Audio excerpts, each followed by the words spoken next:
Well, as you know, the summer series is called The Names of God, Discovering Who God Is by what He's called. And the name today is Jehovah Jireh, God Provides. Now, I have to be honest. I have wrestled with this my whole life. Does God provide? You know the story. I was a 9-year-old kid when my dad got diagnosed with cancer. He went in the hospital at the end of October, died beginning of February. We never got to see him, never got to say goodbye, never talked to him again. And we prayed and prayed and prayed, but that was it. And God didn't provide, and that stuck with me for a while, actually for quite a while. And all of us have times when we wish God would provide. As couples battling with infertility and desperately wanting to have a child. It's parents in a hospital desperately praying for their child. It's walking through, watching your spouse suffer and knowing there's nothing you can do, just kind of be there and watch them. There are people who are waiting for a job and applying and applying and applying, and nothing seems to happen. There are people who want to get married, and they've done the dating thing and all the stuff, but the right person hasn't come along, and they've been hoping and wondering, and now they're battling with that feeling of loneliness and wondering if I'll be alone the rest of my life. Now, there are great stories of God providing. And I bet every one of you has a time in your life when God showed up and God provided in a way that just meant the world to you. But there are also times when nothing happens. And you're left wondering, does God provide, but just not for me? And on top of that, there are times when I don't understand why God doesn't provide, why God allows sin and evil and horrible things to happen. Why God doesn't seem to step in when the justice system seems rigged. And the rich get richer and the poor get poorer. And there doesn't seem to be anything right. And it's definitely not fair. Now, me and God have had some intense conversations over the years about things that seem unjust and unfair. Have you? And I don't like it when God says no to my prayers. And I don't like it when God says wait. When I just don't know what in the world I'm supposed to do next. And I don't really have an answer to the certain situation. And God doesn't seem to be giving me any answers. And sometimes answers don't come. You just kind of have to suffer through it. When you're heartbroken or lonely or broke, or you have to deal with trauma or anger or someone else's trauma and anger, and there aren't any easy answers. In the story, God shows up and God says, I will be here and I will be with you. And we find ourselves wrestling with this name of God, Jehovah Jireh. And among all the compound names for God, Jehovah Jireh is one of the most beloved because it emerges out of this emotionally charged story.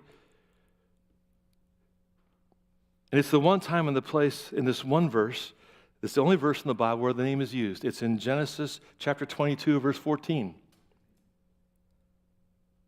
So Abraham called the place, the Lord will provide. In Hebrew, Jehovah Jireh, or literally Yahweh Jireh. Literally translated, it means the Lord will see to it. Or the verb, to see, to perceive, to notice, to attend to provide, to make provision.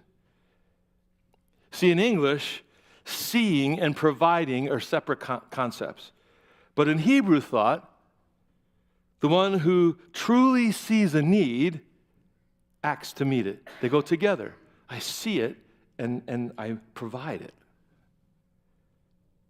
It implies that God actively is watching your situation, foreseeing your needs, and stepping in at exactly the right moment with what you need. So the verse is, so Abraham called that place, the Lord will provide, and to this day it is said, on the mountain of the Lord it will be provided. So if you want, you can turn with me to Genesis 22. We read it in our Old Testament lesson. It's a story of God asking Abraham to trust him and sacrifice his son Isaac. Some people see this as a horrible thing for God, who's supposed to be love, to ask Abraham to do. What a cruel God you have. But he says, now it came about after these days that God tested Abraham and said to him, Abraham, and he said, here I am. And God said, now take your son, your only son whom you love, Isaac. This is the first time in the Bible the word love is used. Maybe there's a point to this. Maybe there's a big point to the story. First time the word love, it says, Abraham, take your son whom you love, Isaac, and go to the land of Moriah and offer him there as a burnt offering on one of the mountains which I will tell you. I have to step in here for a moment because there's some really cool parts of the story. And it literally, when you understand them, kind of connects all the dots of how God truly provides. So hundreds of years later, in the exact same location, we read this. Then Solomon began to build the house of the Lord, the temple, in Jerusalem on, guess where? On Mount Moriah, where the Lord appeared to David. God meets Abraham, Isaac, temple built in the same place, but that's not all.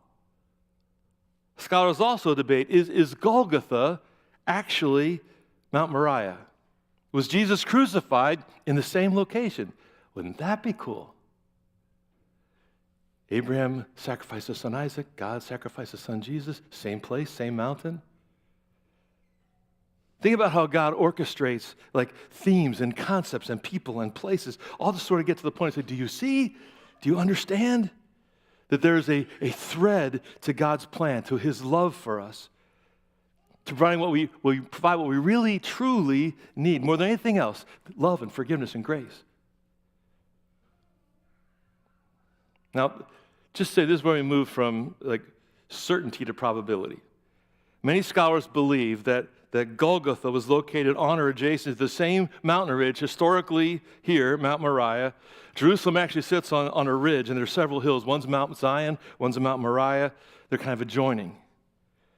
So the exact place of Mount Moriah, in the exact place where Abraham was to sacrifice his son, we have no idea where that is. We know where Solomon's temple was built on Mount Moriah, and we know Jesus died very near the temple. We can't prove that Abraham's altar and Jesus' cross occupied the exact same spot, but both happened on the very same mountain.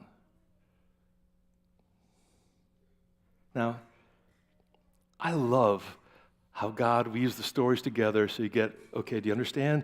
It's the story of Jesus. Do you get it yet? It's all pointing to Jesus. So, verse 3. So Abraham rose early in the morning and saddled his donkey and took 2 of his young men with him and Isaac, his son. And he split the wood for the burnt offering and rose and went to the place which God told him. Verse 4, you ready? On the 3rd day. Just sort of happened to throw that in there for the fun of it, right?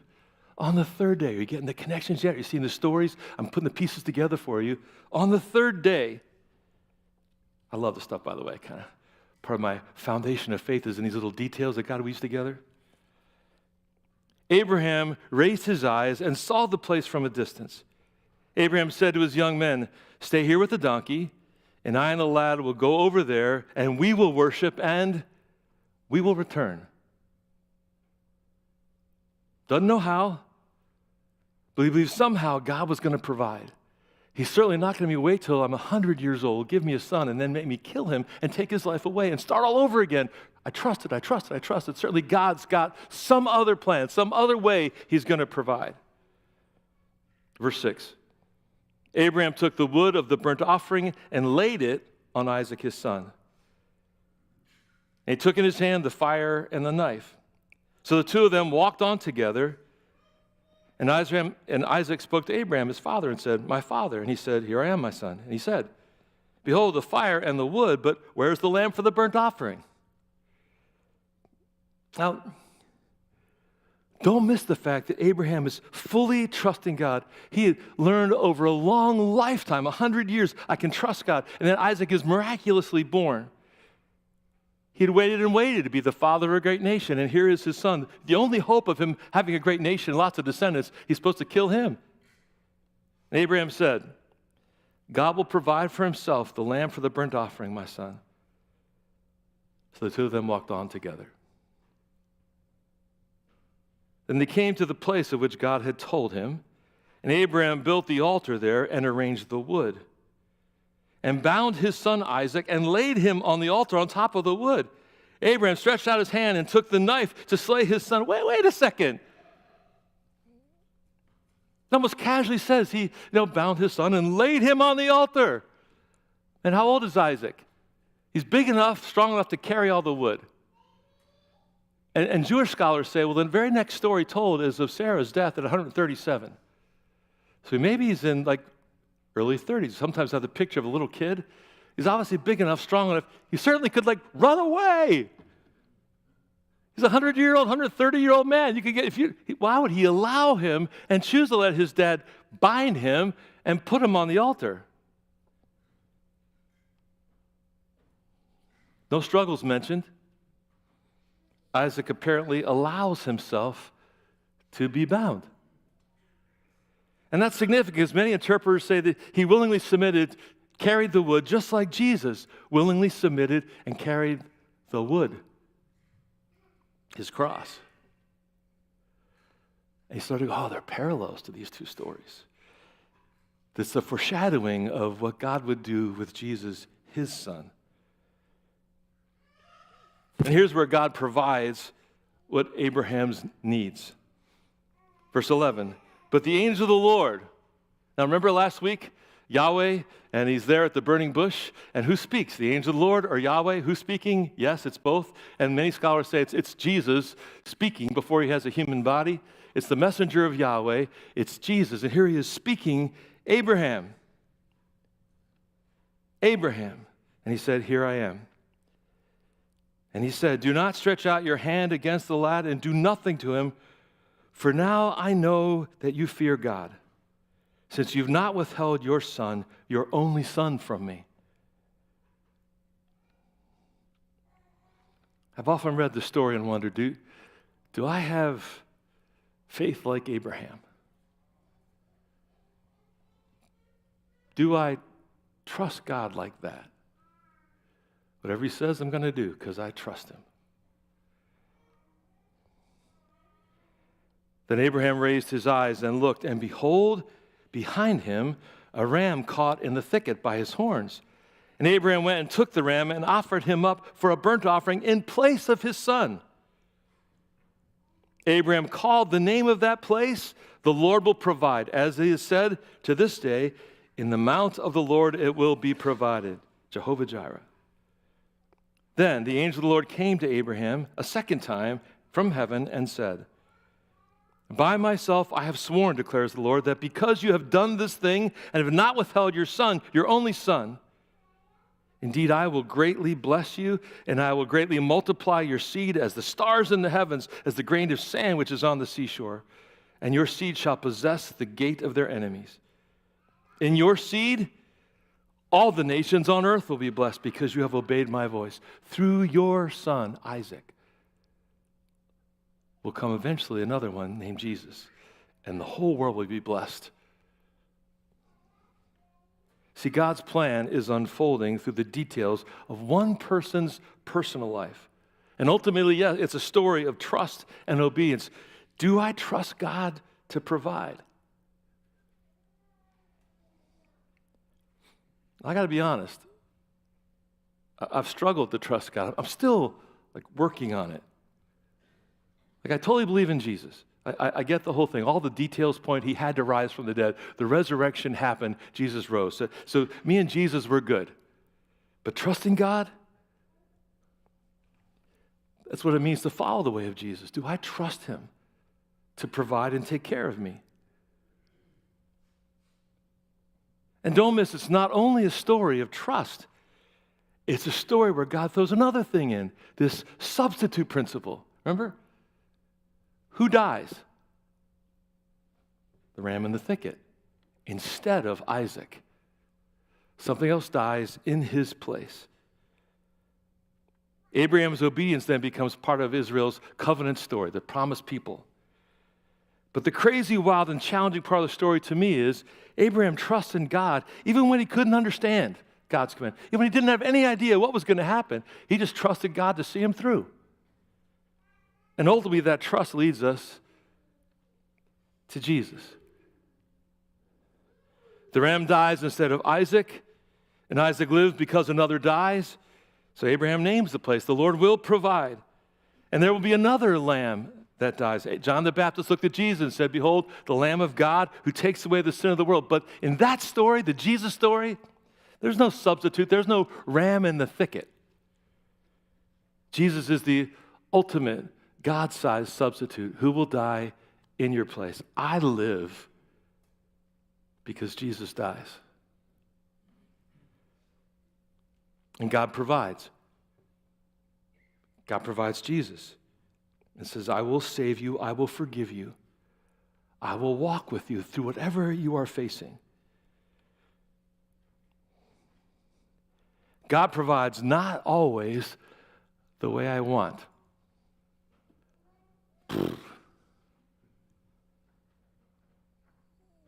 Because God teaches me to trust him and do what he says, even when I don't know or understand or don't see how this is going to end, because I will trust him. And like the burning bush, God's deepest provision in Genesis 22 is not the ram.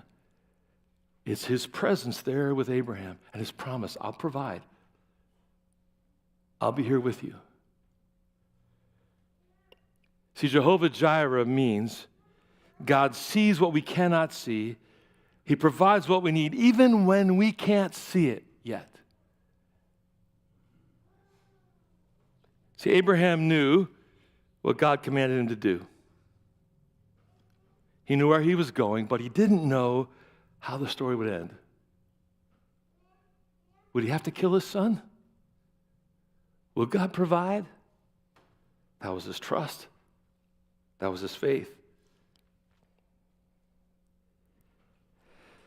But God's provision is often different than our expectations. It's hard to trust God, especially when he says things I don't like, or seems that things that seem unfair, or things that go against current cultural norms. When God says stuff I don't know to understand, I'm supposed to just do because he says so? Yes. At the end of the day, I found myself at the end of the story like counting my blessings. Has God provided? Over and over and over and over. But it's real easy to forget all the blessings and just look at the disappointments. Right? I'll see the moments where I'm disappointed more than the hundreds of times when God provides. Why? Because pain forms powerful memories. I'll say it again. Pain forms powerful memories. Even though God has provided and provided and provided, the devil likes to lock into our pain some lie. And some little thing happens, I'm feeling the weight of all this pain from the past, and it hits me like a wave, and I believe some lie, like you're never going to amount to anything, you're stupid, or you're never going to be, all the lies inside of my head are locked into these moments of pain, and I sort of get sucked into them. But God has provided and provided and provided, and the more I look, the more I see.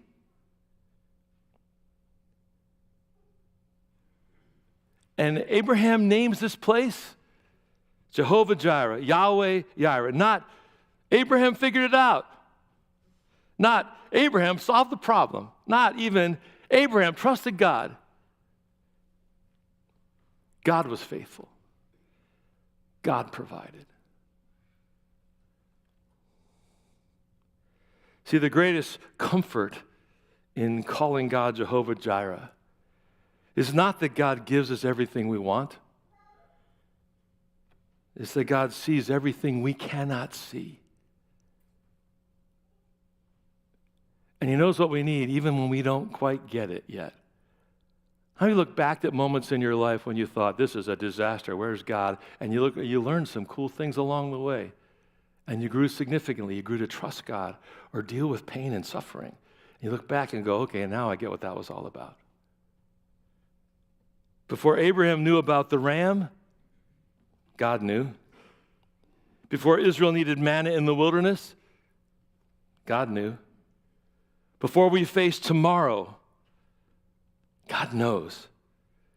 Jehovah Jireh is the God who sees ahead, and because he sees ahead, I can walk forward in faith. He sees, he knows I can trust him to take whatever next step I have to take. I love the story because God always points us to Jesus. And Jesus always points us to the God who loves me.